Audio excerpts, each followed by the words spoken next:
the last 24 hours, there were almost 9 times more cases reported outside China than inside China. The disease spread across the world in a matter of months. South Korea continues to do battle with COVID-19. As hundreds of new cases emerge daily. In an unprecedented daily. move, the Italian Prime Minister has announced a nationwide lockdown. Lockdown. COVID-19 can be characterized as a pandemic.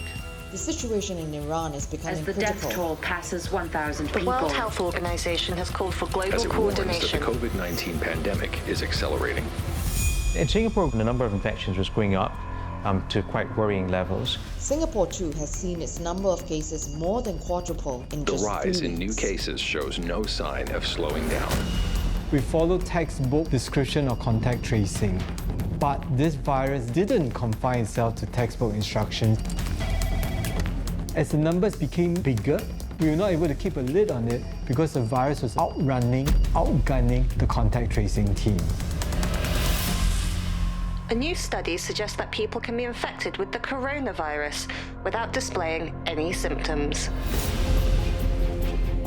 We had to keep learning about the disease and try to stay ahead of the virus. We really are struggling to understand because COVID-19 seems so adapted to human. COVID-19 was spreading quietly beneath our noses to a large population of Singaporeans.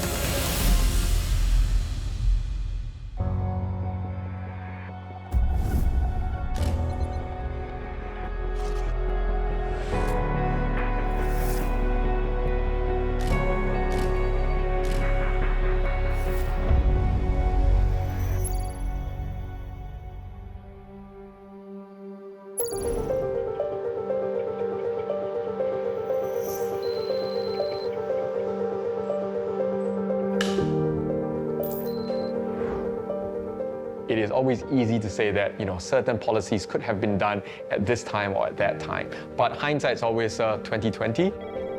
We have to act based on the best available data at that point in time.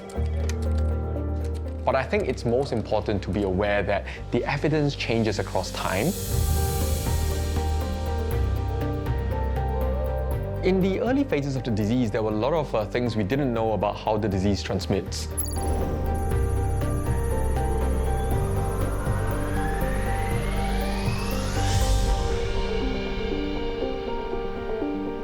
The number of cases in Singapore at that time was actually fairly low. We had managed to reduce the initial transmission from the cases from China, and through our efforts had managed to suppress community transmission at that time. We've had a few small waves of importations from Wuhan and then secondary spread in the community, but we're at still relatively low numbers. March was when things started to change. From mid-March onwards, what we saw was quite a number of imported cases on a daily basis, and that was very concerning. These were people who were living overseas, Singaporeans who were coming back because of governments that's closing their borders. When they came back, they brought the virus along. Initially, the numbers were small, and they could actually trace each and every one of them. We were trying to keep up our contact tracing of these imported cases. Many of these would have the opportunity to seed local chains of transmission in Singapore. And that was something that we were very concerned about. In response to that, we actually had put in place travel advisories to prevent imported cases from spreading to the rest of the community.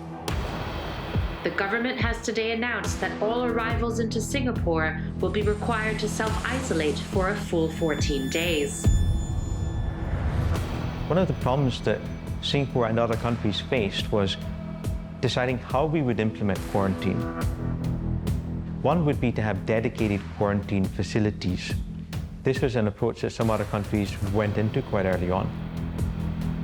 In Singapore's instance, the government's modus operandi then was to let everyone stay in their own home without an end-of-stay testing. So there's a risk then that you could spread transmission into your household members, and then they could continue with their day-to-day lives, go out to work, go out to makan in the hawker center, etc., and therefore lead to infections outside before we identified it. So that's one of the reasons why transmissions seem to almost like go out of control around about the March period. Unfortunately, because of the imported cases, now local community cases started to rise as well. We had to step up our contact tracing. And that was when we increased number of contact tracers in partnership with the Singapore Armed Forces, so that our contact tracing capacity could be boosted to deal with these numbers of cases. It went up to about 800 to 900 contact tracers. And also, we introduced various measures, physical distancing where possible. In an effort to curb the spread of COVID-19, the government has announced the closure of all bars and entertainment venues. If we are vigilant, we implement our measures effectively, we do not have to lock down our city, and we don't want to lock down our city. Singapore avoided lockdown because locking down will freeze the whole economy and will be a major toll, not just on the government, but on many people's livelihoods. At the time, other countries thought, this is not something that they would be able to do in their own context. But as health systems started to become overburdened, countries started to go into lockdown. China led the way here, and they had the local lockdown at Wuhan. It's a necessary evil in order to try to prevent a number of deaths. Dès demain, midi, et pour 15 jours au moins, nos déplacements seront très fortement réduits. Cela signifie que les regroupements extérieurs, les réunions familiales ou amicales ne seront plus permises. Es sind Einschränkungen, wie es sie in der Bundesrepublik noch nie gab. We are all now preparing as a nation to go into self-isolation. You must stay at home.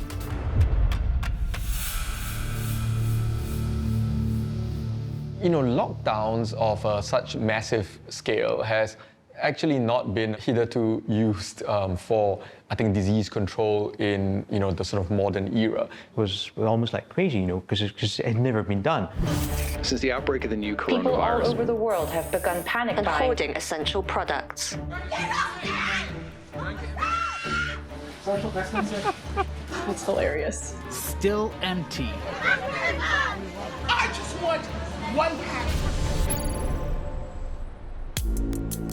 But at that time, life in Singapore was still pretty much as normal. People were still out and about, going about their daily lives.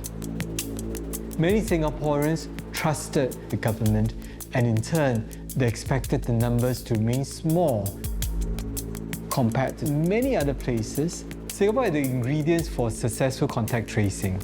We have the wealth, we have the manpower, we have the knowledge, and of course the experience to do it. We thought we had the situation under control. We were lauded by different governments and even the WHO. But there were cases spreading underneath our noses. COVID-19 is a much smarter virus, and all the virus had to do was to find populations where they would live closely together, interact, and in turn travel to many, many different places. This population it found were the foreign workers.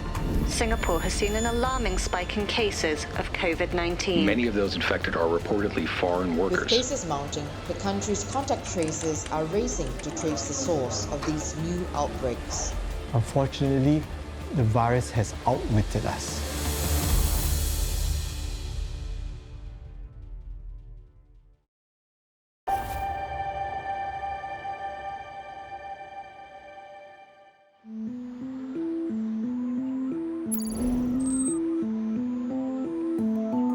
So I think in March, on hindsight, we know, a lot clearer that there was a lot more spread. The disease had spread a lot quicker and more widely than we had thought.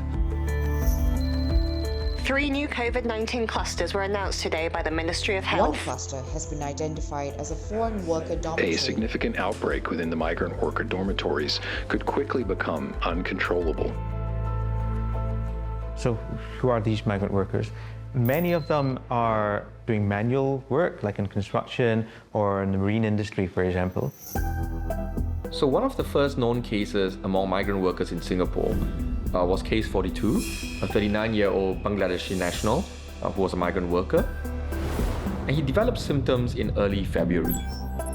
After he fell ill, he had visited Little India and also Mustafa Centre, which is a 24-hour shopping mall where migrant workers and many Singaporeans as well like to congregate. And case 42 lived in one of the migrant worker dormitories. Singapore has a large number of migrant workers. We know we have 200,000, 300,000 of them living in dormitories. They live in close-knit situations in large dormitories, housing tens of thousands of people. By the time we identified the first clusters in the dormitories, it was quite difficult to contain spread once it has started. Mustafa Centre has been confirmed as the epicenter of a COVID-19 cluster. To hundreds of new cases. Experts warn that the dormitory outbreaks will soon become If not unmanageable. brought under control swiftly. The living arrangements in the dormitories are very conducive for disease spread. We've seen this in other contexts. You know, like in 2009 pandemic, we had tons of infections in our army camps, for example, because you've got a lot of people living in quite close proximity to each other. We see a similar pattern with our migrant workers in that once infection became introduced into a dormitory, it became very difficult to prevent spread. When we saw this rise in number of cases, we were very concerned. In fact, we were very afraid because the cases were rising so quickly that it was very difficult to catch up in terms of the contact tracing of all of these individuals. We always try to stay one step ahead of the virus, but at the same time, the virus is trying to stay one step ahead of us. It's in a way a natural evolution of the disease in trying to escape us. The new coronavirus appears to be evolving and mutating to adapt to its human What do these mutations hosts. mean? The virus is getting more dangerous. Each one of these changes, each one of these mutations need to be evaluated because we need to determine the importance of each of these and if any of these changes means that the virus behaves differently. I think as evolutionary biologists, we are very interested in studying the evolution of the viruses. It's very important to monitor what is going to change, how this virus is going to change and how they're going to spread. So all viruses mutate, and for COVID-19 virus, we already have seen more than 100 different mutations. Mutation basically describe a genetic change of any living biological organism. If we're talking about an animal, a mutation could change the eye color, for example. Viruses evolve very quickly. They have what we call an error-prone replication. So when they're making copies of themselves, they make errors in their genome. And so the changes in their genome can change things like how quickly they grow or the type of cells that they might infect. Doesn't mean that it's good or it's bad. It's just a thing that has happened. It's natural. And you don't really know what the effect of that mutation is going to be until afterwards.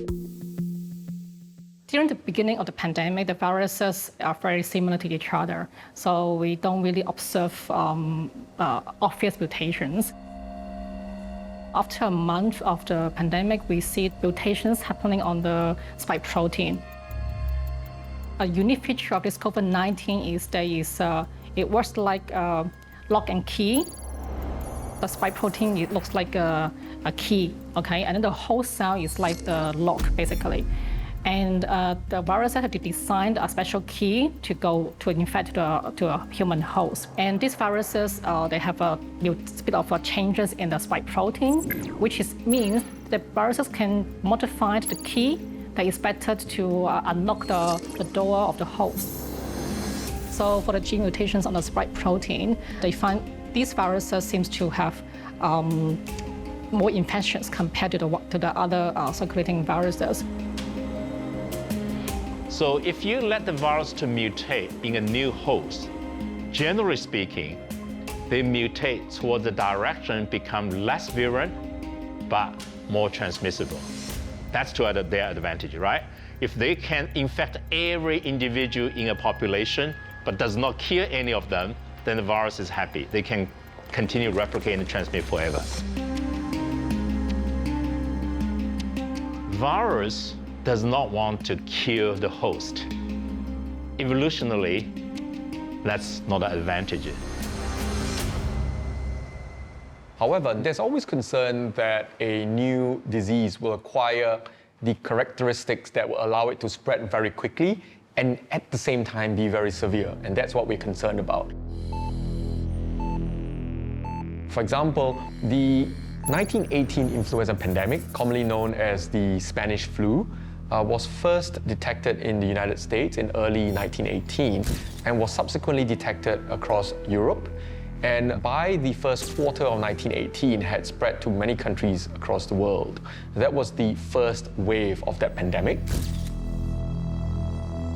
The first wave actually was not very severe, but what happened subsequently was that due to some mutation in the virus, a second wave occurred towards the end of 1918 that was much more severe, and this resulted in the majority of deaths due to that pandemic.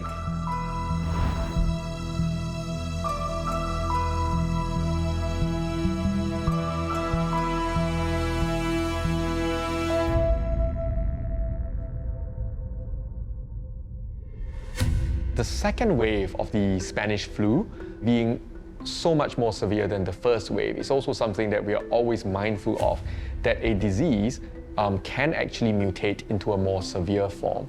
We have to always keep our guard up. The second wave was actually our own undoing. So we saw the numbers, climbing from 10 a day up to 100 a day. In the last few days, we have discovered several clusters at foreign worker dormitories. Unless we take further steps, things will gradually get worse, or another big cluster may push things over the edge. They actually locked down many of the affected dormitories. The Ministry of Health has this afternoon announced the lockdown of 2 migrant worker dormitories. Despite the lockdown of 20,000 foreign workers in their dormitories, cases among them continue to rise.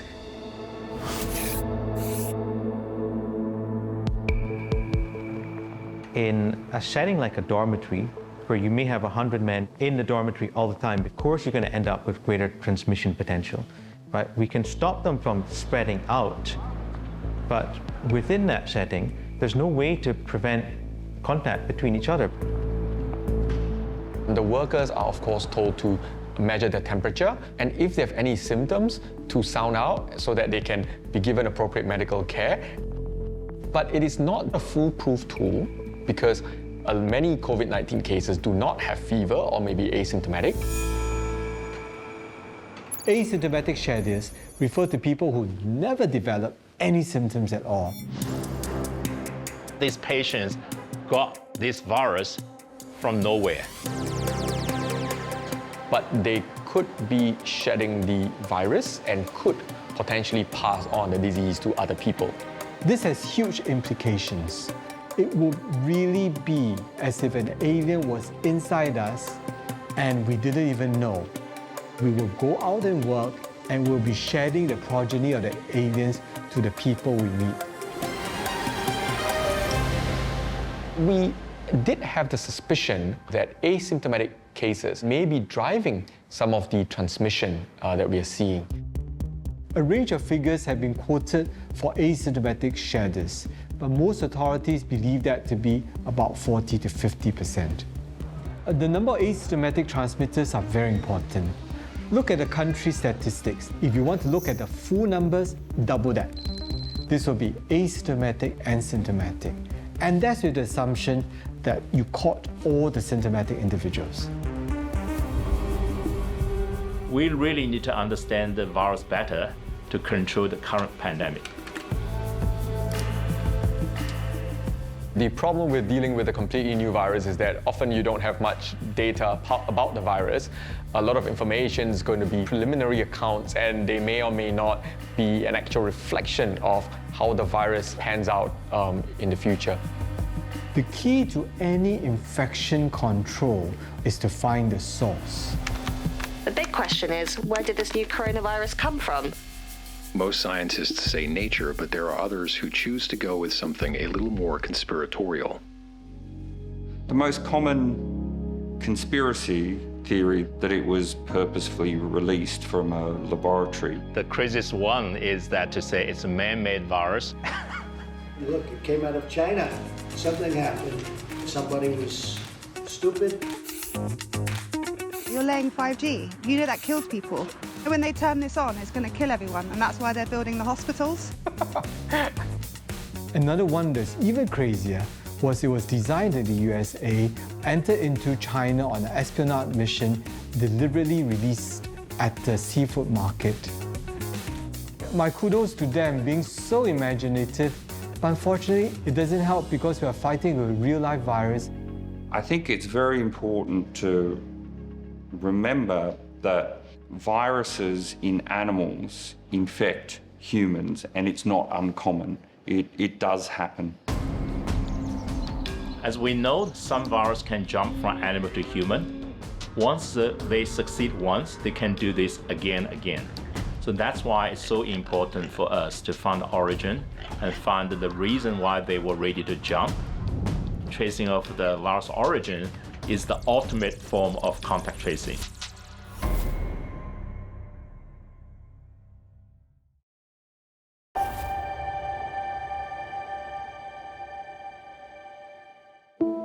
Scientists continue to search for the origins of COVID-19 amid concerns of continuing opportunity for animal-to-human transmission if the source is not identified. So right now we know there's around 1,500 viruses that can infect human. So we call it a zoonotic transmission, all right? Animal-to-human transmission. And so we really want to identify those key contact points between groups of animals that we know have viruses that can cause a lot of damage, and with humans. Finding the origin is highly important to fight the current pandemic. But I can tell you one example, and it's in Malaysia. Remember the Nipah virus? There was a movie made of that discovery. The movie is called Contagion. So according to the movie, which is pretty close to real thing, most of the Hollywood movies are exaggerations, but this is pretty close. The bat carries a virus, half-eaten banana, fly and drop the banana to a pig pen. The pig swallowed banana, got the virus infection. The pig went to the restaurant and the chef infected and transmit to somebody. So this is a common practice, right? You have these gigantic fruit trees provide the shelter. For the pig pen, you have two different farms, the same place. You diversify your investment. But from disease transmission, we knew that that's a risk factor. So what did the Malaysian government do? They banning pig farm and the fruit tree farm the same place. Now, I think the practice is that you cannot do that. And we cannot prove that is the only reason that we did not have a Nipah outbreak in Malaysia for the last 20 years. But the fact is that we never had one. But to trace to the origin of a zoonotic virus is never easy. In the beginning, we knew the first cluster of severe pneumonia patients, I think it was 48 of them, in the middle to late December, can be traced back to this famous wet market in Wuhan, the Huanan seafood wholesale market. We know from experience that if we have lots of different animals packed into markets, that's a risk factor for a virus to emerge. So the China CDC went into this Huanan seafood wholesale market on December 30 or 31st, and they sampled all the animals still in the market, and they found that overwhelmingly, the positive environment samples all come from that section that sells mammalian animal products rather than seafood. We're lucky because the Chinese scientists were so efficient. Within 5 days, they had the virus, and then 12 days later, they put the sequence on the public database. We started working out sequencing the full genome. The genome is the control center of the virus that provides the instruction of how to infect somebody and how the virus behaves within the host. In the past, it took quite a long time to sequence the genome, but with the modern techniques, it can be done within a 24-hour period. As soon as the genetic sequence was deposited in the gene banks, we knew that it's actually related to the SARS coronavirus. It's like a cousin, basically, all right? So SARS can be traced back to bats. For SARS-CoV-2, there is the possibility that it could have come from bats into humans. I have been studying bat-borne coronavirus for the last 17 years, and in my research career, I had a nickname, Batman. My major focus is actually to study bat biology, bat immunology. Bats are special as a reservoir of viruses, especially to host coronaviruses. We have Nipah, SARS, Ebola, MERS. All these came from bats. There are over 1,000 species of bats, but not every bat carries every virus. And the SARS-like coronavirus, including the COVID-19-like virus, is carried out by rhinoceros bats. Most people believe the virus origin was in China, but scientifically that's remained to be unanswered, the question of whether it's a Chinese virus, originated inside China or originated outside China. In China, rhinoceros bats is most abundant in the southern China in Yunnan province. But if you cross the border to Vietnam, Cambodia, Laos, Thailand, they have even more bats there. And we know for a fact in Southeast Asia that rhinoceros bats is everywhere. One particular hypothesis said that maybe the virus has been circulating in human population in Southeast Asia for a while. But overall, Austral bats go all the way from Europe to Africa and Asia. So if you go by the bat distribution, then any of these continents can be a possible origin. We agree that the ancestor virus, the original virus, is most likely is a bat virus. But bats carries the virus most time at a very low level, not ready to transmit to human.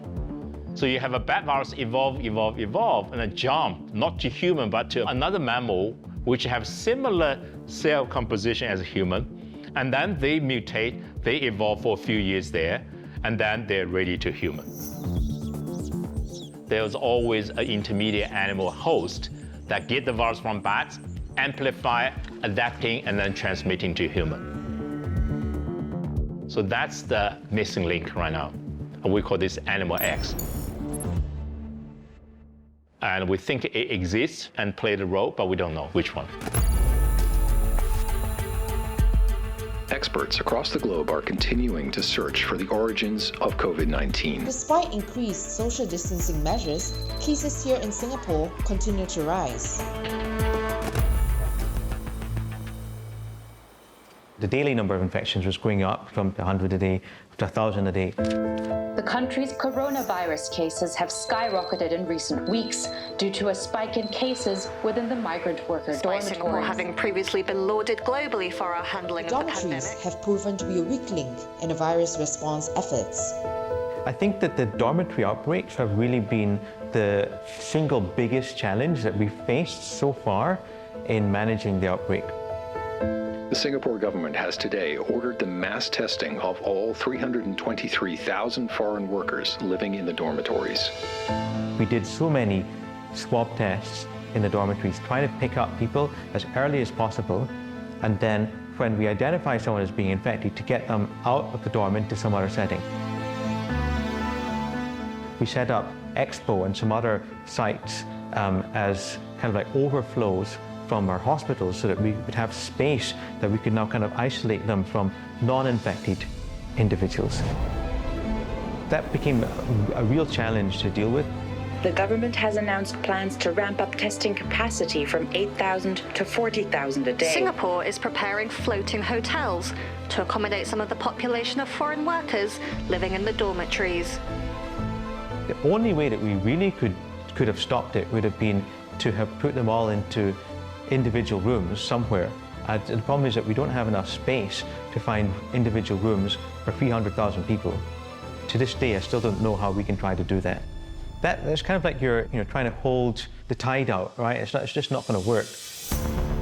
As the numbers became bigger and there were a lot of asymptomatic transmission, the archaic way of doing contact tracing no longer applies. Contact tracing is very resource, labor intensive and extremely time consuming.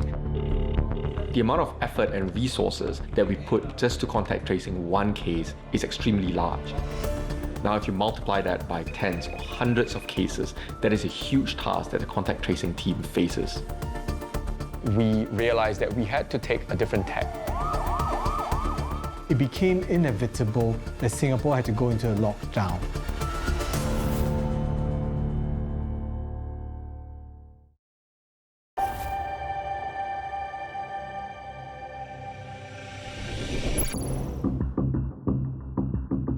Singapore avoided lockdown for a pretty long time, much better than many countries. Over the first few months of the epidemic, as it started to reach into Southeast Asia, started to reach into Europe and America, and health systems started to become overburdened. Countries started to go into lockdown. But in Singapore, we didn't get to a point at which the healthcare system was overwhelmed. The reason why we went into lockdown was rather more that the contact tracing was starting to become overwhelmed. Despite our good contact tracing, for nearly half of these cases, we don't know where or from whom the person caught the virus. We should make a decisive move now to preempt escalating infections. We will therefore impose significantly stricter measures. This is like a circuit breaker. It will help to reduce the risk of a big outbreak occurring. This circuit breaker will apply for 1 month in the first instance. Singapore's usually bustling city centre has been brought to a standstill. It feels weird walking down here with no people inside. It's really depressing. The new law bans all gatherings with family or friends who do not live together. All schools are required to shut, and students will move to full home-based learning. Honestly, I'm feeling pretty lonely. Okay, like it's getting on me right now. I don't even know what day it is now anymore. The days blend into one. All non-essential workplaces are to close, and all food establishments are no longer allowed to accept dine-in customers. Why? How to survive? I don't know.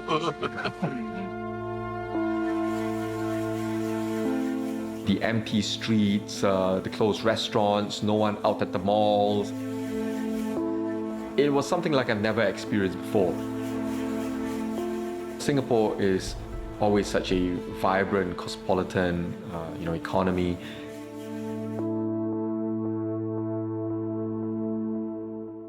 I think it's important to realize with anything like a lockdown is that it is a temporary measure. It brings down the reproduction number while you are in the period of lockdown. So the reproduction number is if you take one infected person, how many people will they infect before they recover? But when you go out of lockdown, the reproduction number is going to go back up to its previous level. You're going to move straight back onto the same trajectory as you were on before, the same exponential growth, unless you've used the period of lockdown to implement measures which will reduce transmissibility.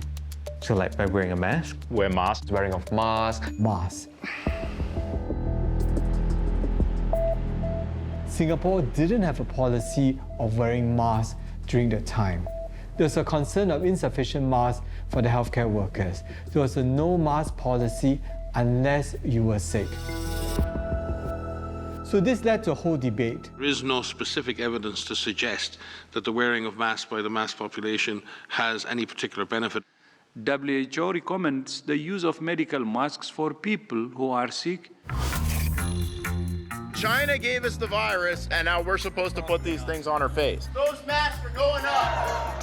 Follow the money, Bill Gates. They're surrounding the police just because they don't want to wear masks.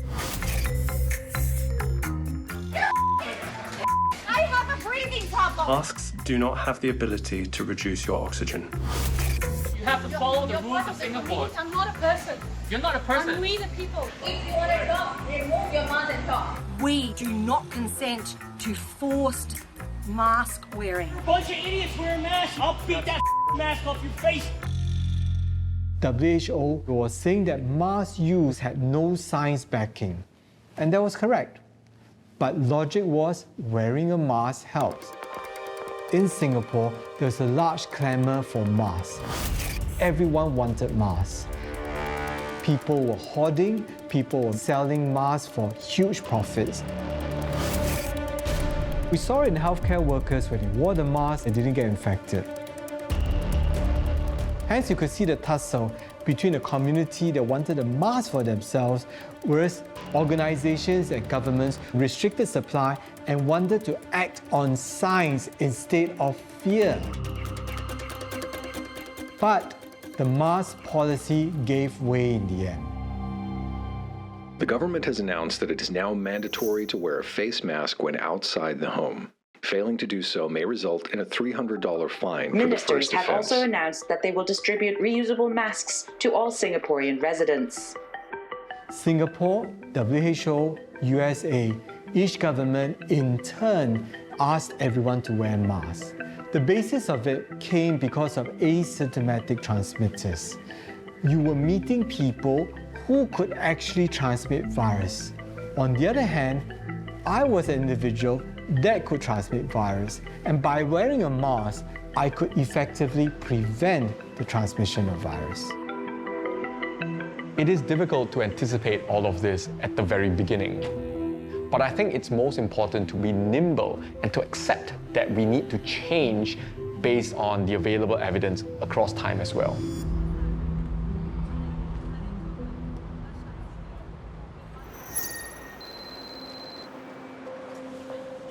In hindsight, all of this was launched maybe too late.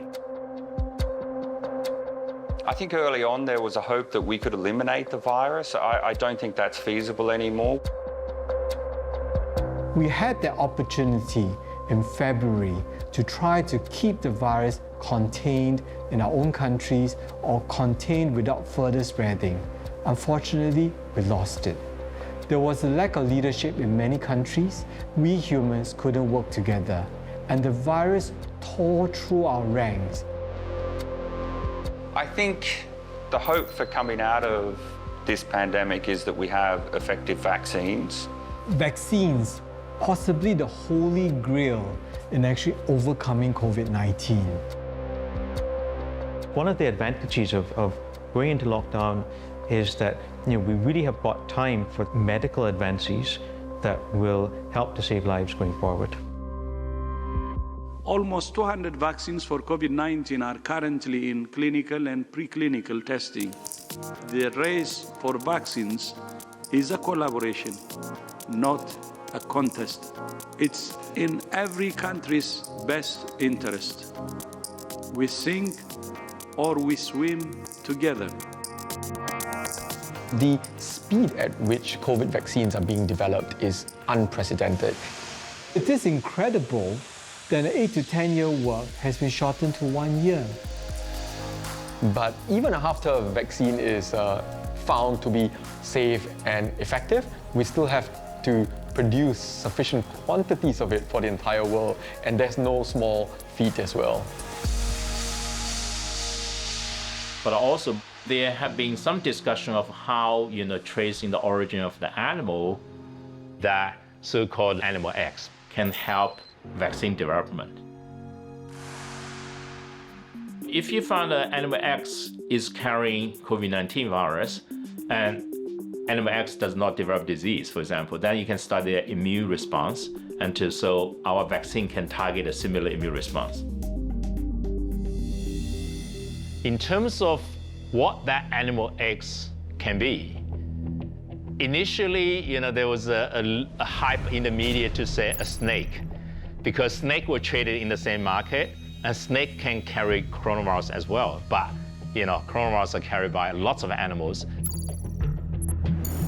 The animals we know can act as intermediate hosts, including civets, pangolins, raccoon dogs. Then they discovered that COVID-19 related virus exists in pangolin. Pangolin is actually regarded the most illegally traded animals, and I know for a fact that between Southeast Asia and China, there were pangolin tradings. So pangolin carries COVID-19 related viruses. How related they are? They are 90% identical. But it's not close enough to say that's an intermediate host. I think, we still need to do much more work. But it's really important because in the world, we know that we have close contacts with animals, whether it's pets, farmed animals, or even wildlife. There's a chance we actually can pass the virus to animals.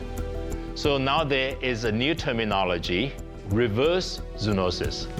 If we pass the virus to animals, definitely there's a chance the animal can pass the virus to another animal and to humans, and in different geographic locations. And then they become the new reservoir. I tend to call it an unnatural natural reservoir. Denmark has announced it will eliminate the country's entire population of farmed mink after mutated coronavirus strains were reported among the animals. That would be my worst scenario, because if that happens, means we have a new unnatural natural reservoir for COVID-19 virus. The virus can mutate and they can change. Medical experts fear that an outbreak from a mutated strain could jeopardize the effectiveness of future COVID vaccines. We need to be really, really vigilant to prevent that happening. COVID-19 will not be the last human pandemic or outbreak. So for every virus, the more we know which animals are susceptible and how they get from bats to these animals, we have a high chance of finding the source earlier, and we can do something at least to mitigate, if not prevent, the outbreak. And then once we know that, we can hopefully modify our behavior. Because I really want to stress, it's human behavior that is driving the emergence of these diseases, of these outbreaks. Viruses are just doing their thing. They're not out to get us. We're the ones that are disrupting the natural order of things sometimes. Singapore's daily number of cases has dropped from over 1,400 at its peak to now around 400 new cases a day. With case numbers down, Singapore has announced a gradual easing of restrictions, beginning on the 1st of June. With the end of the circuit breaker finally in sight, Singaporeans are hopeful that it will signal a return to normalcy. Normal is relative. So we think that things will certainly move towards normal when there's an effective vaccine and we can vaccinate the majority of the world's population. But I think it is possible for us to live or coexist with COVID-19. And I think humans are very adaptable creatures, with physical distancing, wearing of masks, etc. But I think once these become like second nature, I think we can live with these for a long period. Hopefully, part of getting back to normal also involves more of a focus on how we can stop these in the future, these outbreaks in the future. while scientists are still trying to study the origins of COVID-19, I think what remains important is that it has established itself in humans, and we have to deal with the aftermath of this natural phenomenon.